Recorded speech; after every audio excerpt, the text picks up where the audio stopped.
अस्सलाम वालेकुम बच्चों, हमारा जो टॉपिक है वह है सेहत और सफाई।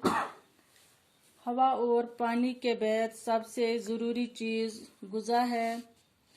हमारी सेहत का इन्हिसार गुज़ा के दुरुस्त इंतखाब पर है, लिहाजा गुज़ा का इंतखाब ऐसा होना चाहिए जो पूरे जिस्म की नशो नुमा के लिए मुफीद, फ़ायदेमंद और हमें दुरुस्त और तंदुरुस्त रखे।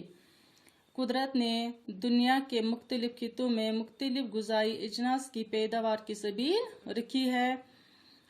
मुकामी पैदावार से हासिल होने वाली गुज़ाई अशिया, मौसमी फल और सब्जियां वगैरह सेहतमंद इंसान की तवानाई बरकरार रखने के लिए मुफीद साबित होती है।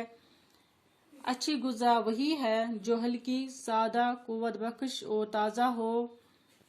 गुज़ा के इंतखाब में इस बात का खास ख्याल रखना चाहिए कि जिस्म की नशोनुमा के लिए ज़रूरी अज़ा मसलन प्रोटीन, हयातीन, निशास्ता, शक्कर, चकनाई और नमक वगैरह इसमें मौजूद हों।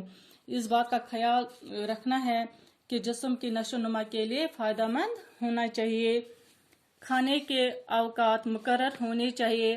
वक्त बे वक्त खाते रहना हाजमे को कमज़ोर करता है।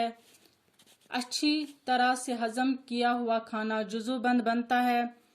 ज़रूरत से ज़्यादा गुज़ाई वाली खुराक और तली हुई चीज़ों से तरह तरह की बीमारियां पैदा हो सकती है। ज़्यादा खाना सेहत के लिए नुकसानदेह है। बेहतरीन उसूल यह है कि खाने से उस वक्त हाथ खींच लिया जाए जब थोड़ी भूख अभी बाकी हो।